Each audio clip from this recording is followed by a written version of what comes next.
Hay naku mga ka-good news, totoo ngang naging sirkus na ang Senado, parang puppet show na pinagtatawanan dahil sa mga iba-ibang mga testimonya at nakakatawang mga sagot. Balikan nga natin si Jinggoy Estrada at dito mamaya ay lilitaw ang pinakamatalinong abogado na senador na magpapahayag kung anong dapat gawin sa mga ganyang klaseng investigasyon. Balikan natin si Jinggoy. Honor, ito yung confidential informant. Is this confidential informant? Hindi ko po maalala, Your Honor. Oh, Anak ng Sa patola. anak ng patola nga. Sa tagal po, Your Alam Honor. mo, ikaw Morales, Bimbol. nagbabanggit ka ng pangalan ng mga personalidad, Aha. ultimo pangalan ng presidente, ultimo pangalan ng mga iba't ibang sikat na artista, Ayan. na wala ka na may ebidensya. Your Honor. Sinasabi galing sa informant. Your Honor, Sandali lang. Ang sinasabi mo, Ang lakas ng microphone nitong si Bimbol, dapat hinaan yan ang lakas ng boses. Your Honor palagi. Okay. Ito, balikan natin. galing sa informant. Ngayon, ang sinasagot mo sa akin, hindi mo natatandaan kung sino informant mo? Ha? Hindi. Am I correct? Hindi mo natatandaan? Your Honor. Naninira ka lang ng tao eh. Your Honor. Na-restore. Sa Hindi po ako, hindi po ako familiar doon sa date. Kung tatanungin niyo po sa akin yung exact date. Wala po sa akin yung exact Wala date. itong na to tao kapag i-cross-examine mo siya, mawawala yung mga tamang sagot niya. Kaya hindi credible na to, whistleblower. Anyway, atin lang ipagpatuloy, nakakatawa kasi to. Dokumento, Your Honor. Hindi mo alam kung kailan ka natanggal sa serbisyo? Your Honor, yung ganyang, hindi, kailangan ko sa dokumento. Loading siya, Your loading siya, nag-isip pa.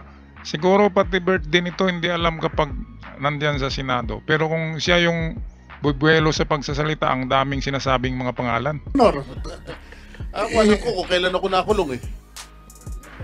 yun po, Your Honor, sa inyo, no? Hindi mo alam kung kailan ka na-drop sa PNP. Ayan. Totoo po, kasi kung pagbabasihan po natin ang dokumento, Your Honor, Kalokohan yan. ano man yung pangyayari na matagal na nakalipas, hindi lahat po yung Kalokohan talaga yan. makakabisado ko o maaalala ko.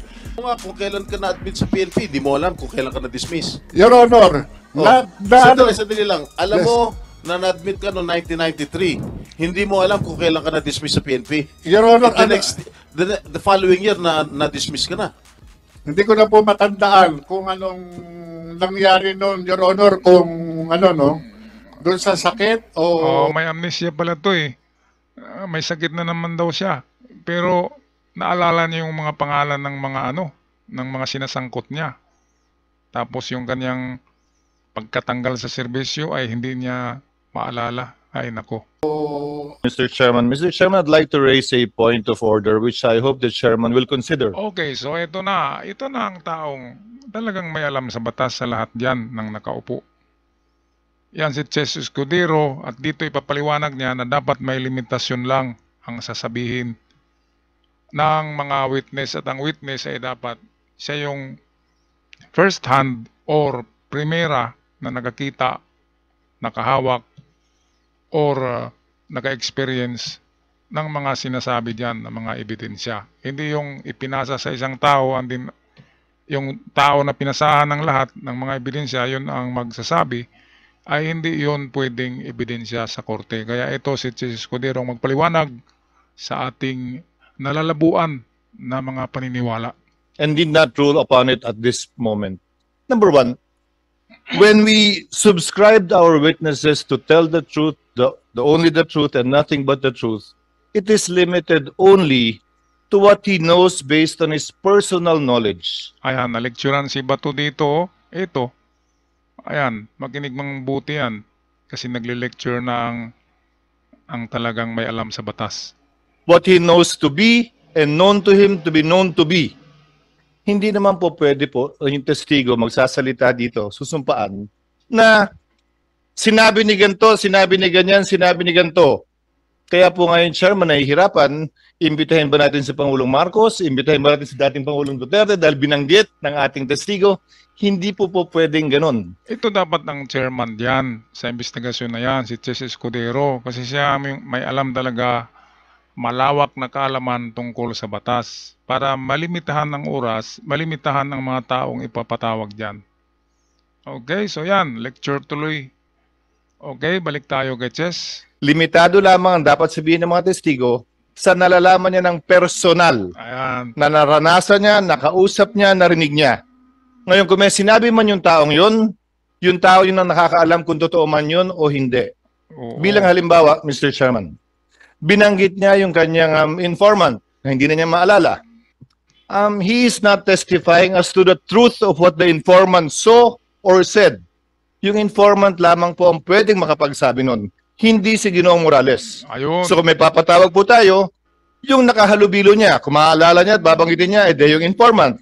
Para malaman natin, totoo nga ba yung sinasabi niya o hindi. Yan. Pangalawa, binanggit niya si Ginoong Gadapan na binabanggit ang pangalan ng dating Executive Secretary. Ang imbitahan po natin kung pwede pa, pero ayon sa chairman ay wala na.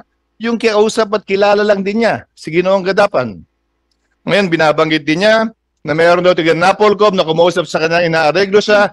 Yun lang din ang limitasyon ng kanyang testimonya, hindi kung sino pang pangalan ng binanggit ng tiga Napolcom. Hanggang doon lamang naman po talaga yung nalalaman niya eh. Yan. Dahil kung hindi po natin lilimitahan doon, Ginoong Chairman, aabutin na ho tayo ng Disyembre, hindi po tayo matatapos sa dami ng pangalan binabanggit ng ating testigo sa ngayon. Totoo, sa susunod, pangalan mo na yung babanggitin niya. Pangalan din ng yung katabi mo, si Grace Po. At meron na namang lalabas na mga artista niyan. Kahit sino-sino na lang ay dinadawit niya dyan sa circus na yan. Kasi circus nga yan. Katatawanan na sesyon yan.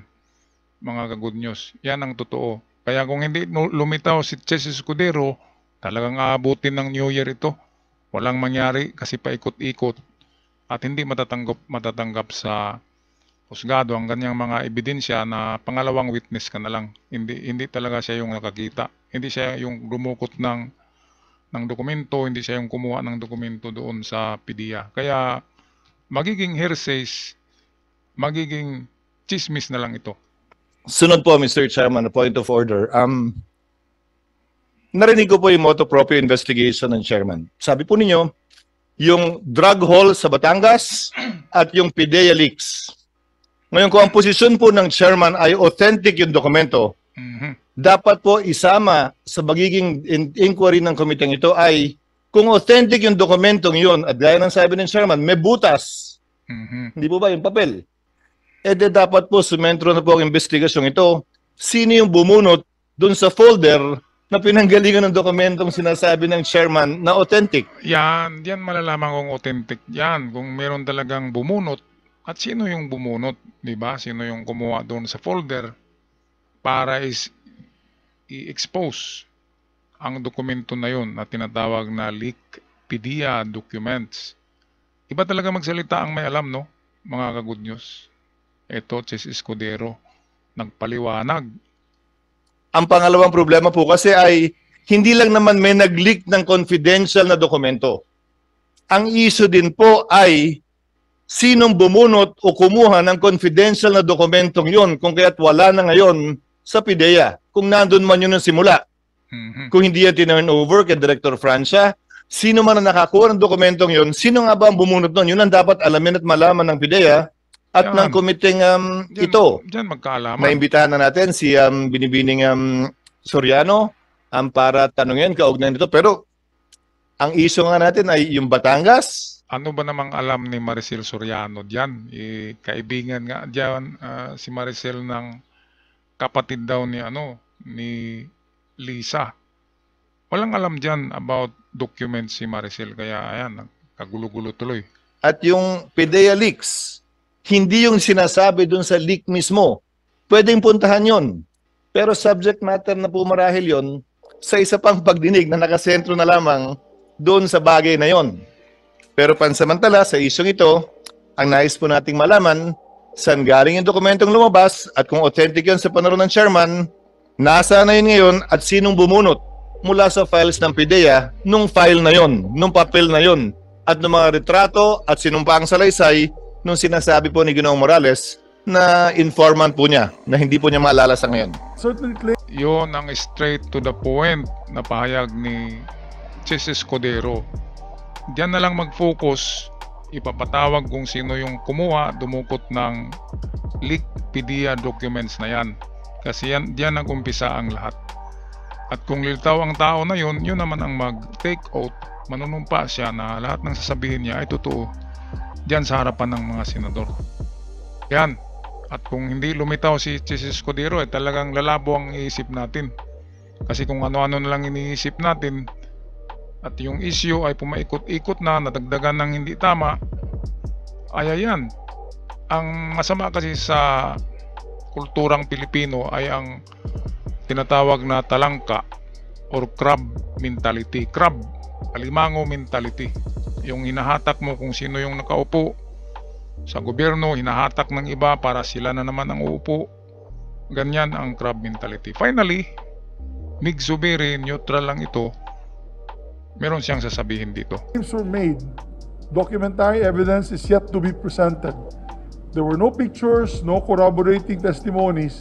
In other words, this was solely based on a testimony of one person based on what appears to be hearsay evidence. One person nga. Morales cites a document which he claims to have seen by the virtue of his former position, although he did not personally witness any wrongdoing.